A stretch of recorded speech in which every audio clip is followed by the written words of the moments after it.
저는 요즘에 저희 채널 컨텐츠 보면 경찰 얘기가 사람들의 관심도 좀 높고 얘기가 좀 많더라고요. 네. 근데 또 얼마 전에 얘기하시기로는 경찰 수사에 관해서 할 말이 좀 있으시다고 그 얘기 한번 진행해볼까요? 네, 좋죠. 제가 경찰에 있을 때 시각은 한정적이에요. 왜냐면 제가 수사했다는 제 경험이랑 팀원이나 아니면 옆팀이나 이런 분들이 수사하는 것만 보고 바라봤던 장점, 단점 이런 게 있었다 치면 이제 나와서 여러 경찰서나 이제 수사관들을 경험하고 나서 느끼는 바가 너무 많고요. 아쉬운 점도 있고 또 좋았던 점이 있어서 그거에 대해서 약간 간단하게 한번 썰을 풀어보려고 합니다. 일단은 안 좋았던 점부터 말씀을 드리면 이 수사권 조정이 되기로 했잖아요. 네. 경찰이 수사를 무리하게 하는 거에 대한 견제 장치는 많아요. 그거는 변함없이 생길 거고요. 네.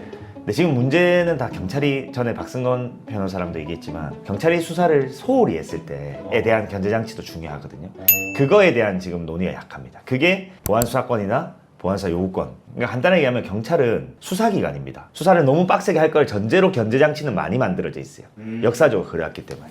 근데 수사기관인데 스스로 판사라고 생각하는 분들이 있어요. 그래서 할 수 있는 것도 좀 안 하고 빨리 할 수 있는 걸 기다리고 느리고 판단을 보류하고 이런 경우가 많아서 그런 거에서 파생됐던 조금 답답한 상황에 대해서 조금 얘기를 해보려고 하거든요. 좋습니다. 일단 첫 번째 사례가 예를 들면 어떤 개인이 법인에서 일을 한다 혹은 아니면 그냥 사업자 밑에서 일을 한다 이러면 사업자 계좌로 돈을 받아야죠. 근데 개인이 받았어요. 개인 계좌로. 이것만으로 이미 횡령이 될 가능성이 있어요. 그 계좌를 열어보면 실사용처를 보면 회사가 아닌 자기 임의로 사용하면 그건 누가 봐도 횡령이잖아요. 업무상 횡령. 근데 이 단서를 포착해서 저희가 이제 고소를 했어요. 그러면 계좌를 열어봐야 되잖아요. 그렇죠. 계좌 열어봐야 뭐 실체적 진실을 알 수 있으니까. 근데 자꾸 저희한테 내부 감사 자료를 달라는 거예요. 감사해가지고 결과를. 근데 감사라는 거는 강제력이 없기 때문에 안 주면 열어볼 수가 없어요. 그래서 실제로 우리가 달라 했는데 안 줬어요. 그래서 고소를 한 거예요. 근데 계속 감사 자료를 달래요. 이게 미치겠는 거예요, 이게 지금. 제가 그때 그 계좌를 열 수 있는 단계랑 그 열 때에 필요한 논거들까지도 영장 양식에 맞춰서 다 줬단 말이죠. 안 열어줘요. 이런 건 자기 처음 봤대요. 그래서 내가 본인이 처음 봤냐? 나는 경찰에 있을 때 열었다. 이게 안 열리면 그럼 대한민국에 개인 계좌로 받은 사람은 누가 횡령 수사를 하냐? 내 말 알겠대요. 아는데 안 해줘. 미치겠는 거야. 강제력은 수사기관이 갖고 있는데 안 해봤다고 안 해주면 저는 깜짝 놀래가지고 야, 단순하게 생각하면 영장을 신청해서 검사가 어떤 논리로 불청구를 하면 아니면 판사가 기각을 하면 그걸 보완하면 되잖아요. 왜 그걸 두려워하는 거예요? 애초에 그냥 시도조차 안 아는 거지. 나 이제 답답해 죽겠어요 진짜. 결국에는 뭐 우리가 그렇잖아요. 판사님들도 사실은 A를 만났냐 B를 만났냐에 따라 많이 달라져요. 네. 이게 참 복불복이라는 게 괜한 말이 아니거든요. 그리고 검사도 마찬가지. 그래도 좀 균질한 편이기 때문에 우리가 이 효율적인 사법체제를 운영해 왔던 건데 경찰은 제가 이따가 뭐 좋은 사례를 얘기해 드리겠지만 너무 잘하는 분을 만나면 너무 스무스해요.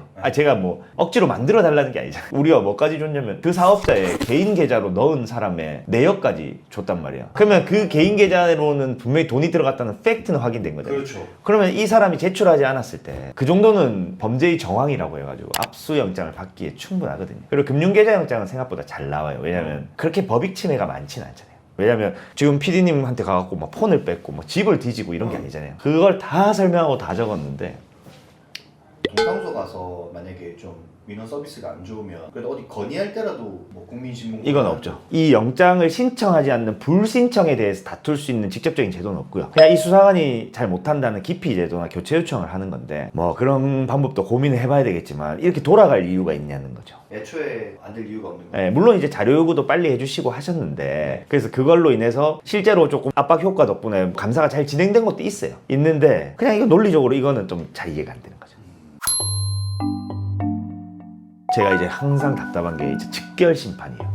즉결 심판. 즉결 심판이 뭐냐면 벌금형이 20만 원 이하로 나올 것 같으면 경찰서장이 법원에 바로 청구를 할 수 있게 돼요. 이건 어찌 보면 경찰의 어떤 주체적 권한이거든요. 누가 따지면 되게 안 좋게 볼 수도 있죠. 경찰이 뭔데. 근데 즉심이 왜 죽냐면 너무 경미한 사건이니까 기록에 남지가 않아요. 벌금은 내지만. 그래서 예를 들면 학생들끼리 SNS에서 욕을 해가지고 명예훼손이 됐다가 아니면 뭐 마트에서 순간적으로 할머니가 3만 원짜리 훔쳤다. 뭐 이런 거는 이제 혼나고 반성하고 변제가 되면 즉결 심판을 가면 되거든요. 왜냐면 검찰로 넘어가면 검사가 할 수 있는 제일 좋은 권한은 기소유예예요. 근데 기소유예라는 거는 어쨌든 우리 사회에서는 혐의가 인정돼 있고 이게 전과로는 안 남아있지만 찝찝하게 기록으로 남아있으니까. 근데 즉심은 그냥 기록이 안 남아요. 그러니까 물론 이제 검사님들이 보기에는 화가 나는 거예요. 니들이 뭔데 판사한테 바로 가냐. 이건 내 권한이다 생각할 수 있지만 일단은 법상으로 있어요, 이 권한이. 그럼 경찰을 활용해야 돼요. 저는 이게 주체성의 문제라고 봅니다. 근데 경찰은 즉심을 안 보내요. 잘 알지도 못하고. 그래서 막 본청에서 뭐 즉심을 하기 전에 이제 경미심사범죄위원회 이런 게 있는데 그런 거 활성화하라고 내부 지침까지 준단 말이에요. 근데도 안 해요. 왜냐하면 해오던 방식이 아니라서. 그리고 자기가 판단할 영역이 아니라고 생각해요. 판단을 미루기도 하고 책임 회피기도 하고 제 생각에는 조금 자극적으로 말하면 전 노예근성이라고 봅니다. 그러니까 내가 판사한테 바로 가도 되나? 아니 갔다가 판사가 20만 원 더 넘을 것 같으면 기각해요. 그럼 그때 검찰로 보내면 돼요. 왜 이걸 안 하는지 모르겠어요. 저는 옛날에 처음에 16년도에 그 경제범죄팀에 갔을 때도 제가 처음 즉심을 했었어요. 그 전체에서. 물론 이제 예전에 하셨던 분이 있는지 모르겠는데 거기서 즉심을 할 수 있는 걸 아는 분이 아무도 없었어요. 그때부터 저는 즉심을 계속 했고 특히나 이제 여성 청소년 이런 데 애들 사건에서는 즉심을 많이 해요. 그러면 판사님 앞에서 엄청 혼나거든요.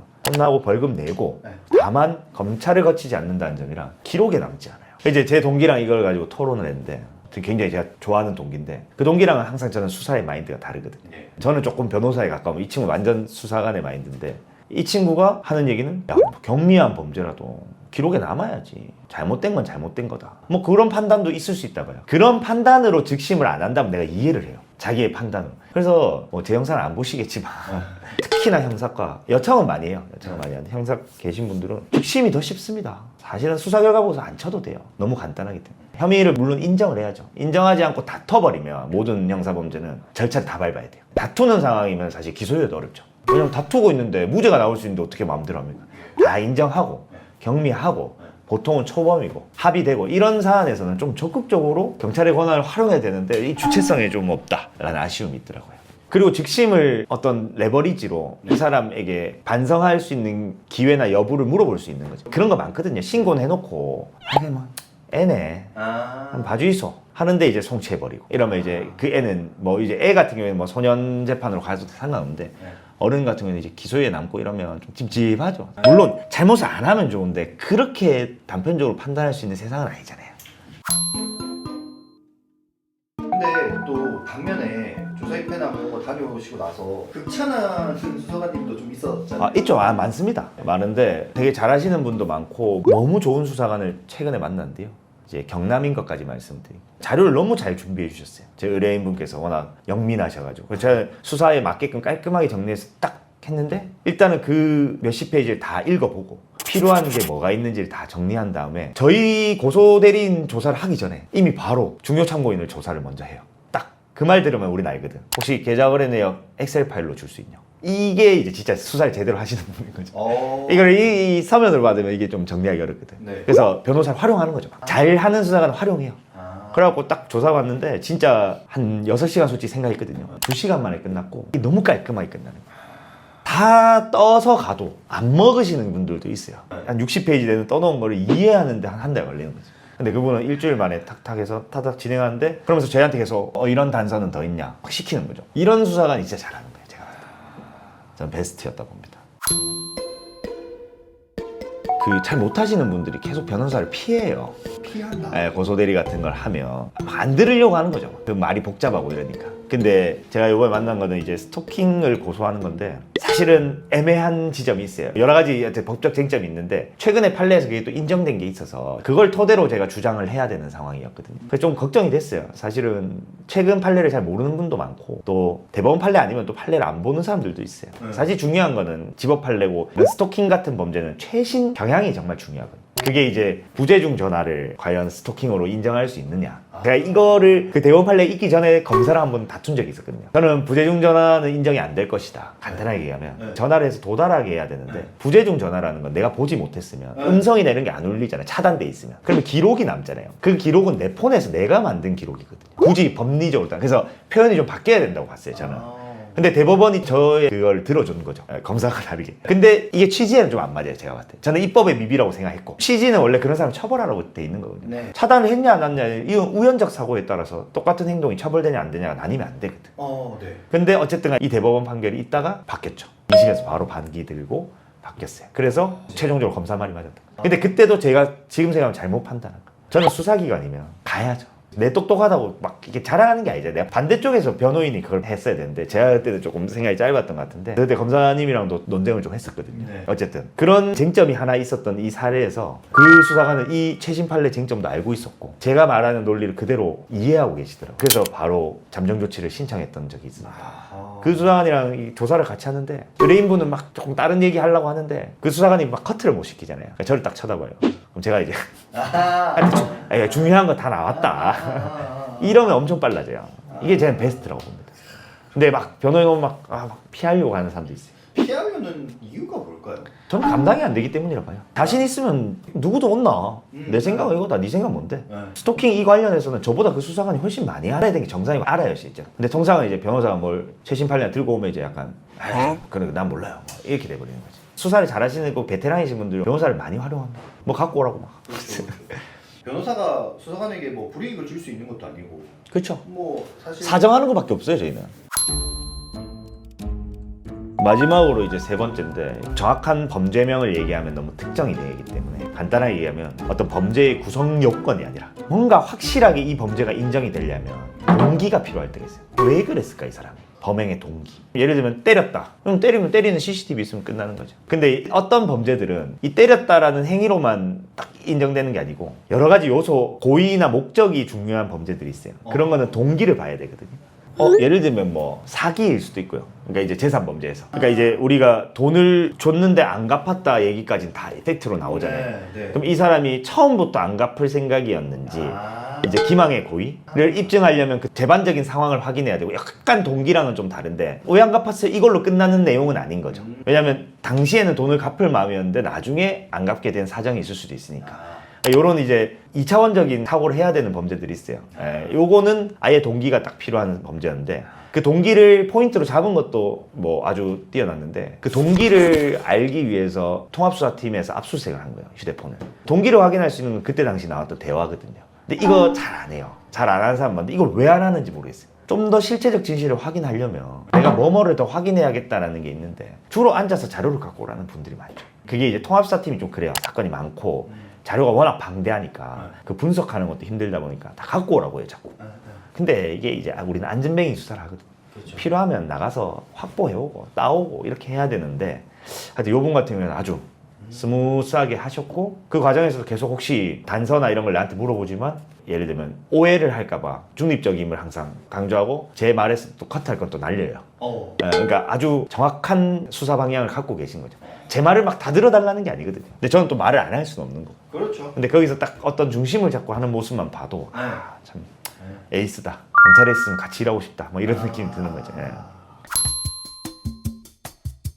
뭐 끝으로 말씀드리면 제가 이제 반대편 입장에 와서 저 혼자 열불나는 것도 있고 또 경찰에 있으면 시각이 다를 수 있어요. 왜냐면 이 수사 과정에서 볼 수 있는 자료는 한정적이에요. 그리고 주로 이제 의뢰인의 말을 믿고 가는 건데 수사기관은 자료를 다 보고 있기 때문에 훨씬 여유롭고 그게 맞는 판단일 수도 있어요. 다만 국가가 유일하게 강제력을 준 거예요. 그러니까 본인들이 아니면 할 수 없는 일을 독점시켜 놓은 겁니다. 내가 이 강제력을 어떤 식으로 활용해서 누군가에게 권익 신장이나 혹은 법익 침해를 막을 수 있다는 것을 꼭 명심했으면 좋겠어요. 제가 뭐 만나본 검사님들, 검사들이 이 유사 사건을 어떻게 수사하는지 많이 찾아보면 그들은 진짜 자기들이 주체적으로 자기들은 판사도 잘못 판단했다라고 판단하면 바로 이의 제기하고 자기 스스로의 위치를 굉장히 딱 준사법기관으로 정해놨어요. 그게 조금 오만해 보일 수 있지만 저는 그게 수사기관으로서의 검찰의 정체성은 되게 멋있었거든요. 경찰도 이제 좀 대등한 지위라는 게 이제 21년도에 생겼으니까 내가 아니면 할 수 없는 일이다. 검찰이 판단해 주겠지. 판사가 알아서 이런 식으로 말고 내가 주관적으로 하면 그 오류가 있어도 조금 주체적으로 할 수 있는데 생각이 달랐잖아요. 아까 제 동기랑. 생각이 다른 건 괜찮아요. 근데 이게 되나? 이렇게 이거 안 나올 건데 이런 말 많이 해요. 이거 안 될 건데. 뭐 안 될지 어떻게 가보면 되지. 논리가 정확한지만 보시라고. 저는 그래서 그거를 항상 강조하고 싶습니다.